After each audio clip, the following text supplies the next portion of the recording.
수시로 만나자는 정도로 합의했습니다. 수시로 못 보겠네요. 수시로 보자고 그러면 못 보더라고요, 보통. 예. 정례화해도 못 보기 때문에. 오늘 전화 연결해서 여기까지 해야 되겠는데, 한 가지만 더 여쭤볼게요. 최근에, 네. 민주당에 이제 주요 당직에 계신 분들이 네. 계엄에 관한 언급을 하시거든요. 네. 정책위 의장으로서 혹시, 제보를 받거나 혹은 정황에 대한 판단이 있거나 아니면 다른 분들이 왜 그런 이야기를 하는지 아십니까? 김용현 전 경호처장이 국방부 장관으로 옮겨간 것과 관련해서 예. 이게 굉장히 우려를 많이 주는 것 같습니다. 김용현 국방부 장관 후보자는 경호처장 당시에 예. 대통령 경호법 시행령을 개정하려고 했습니다. 어떻게 개정하려고 했냐면 예. 경호구역 내에서 경호에 필요하면 군 경찰을 지휘 감독한다. 아, 경호처가 다. 예. 이럴 수 없는 거거든요. 그렇죠. 지휘 통제권은 엄연히 군은 군대로 경찰은 경찰대로 갖도록 되어 있는데 이 법을 뛰어넘어 가지고 경호처장이 경호 목적으로 군과 경찰을 지휘 통제하겠다고 하니까 예. 당시에 국회 운영위원회에서 강력하게 문제제기가 있었습니다. 예. 그래서 결국 그걸 하지 않겠다고 했는데 나중에 협의해서 조정한다라는 표현으로 결국 수정 통과시켰어요.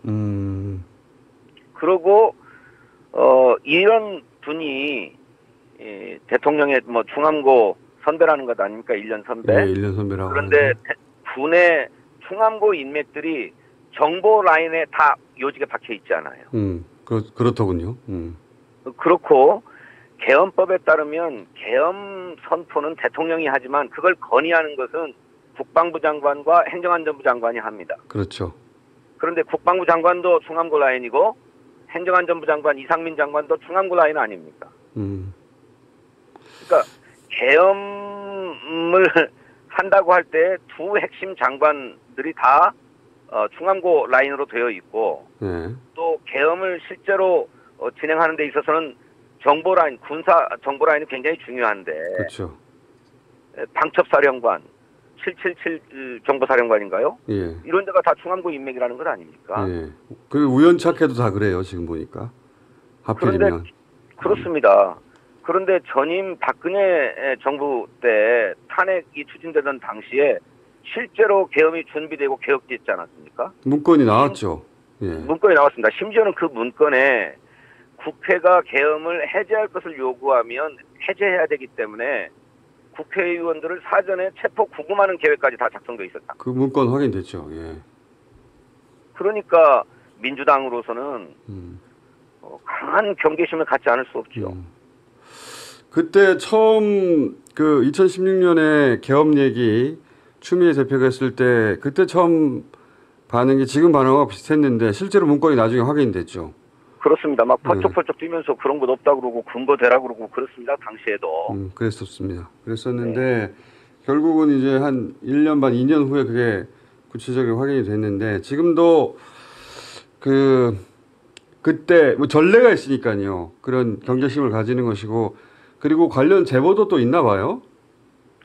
이재명 대표께서는 들으시는 얘기들이 있는 것 같습니다.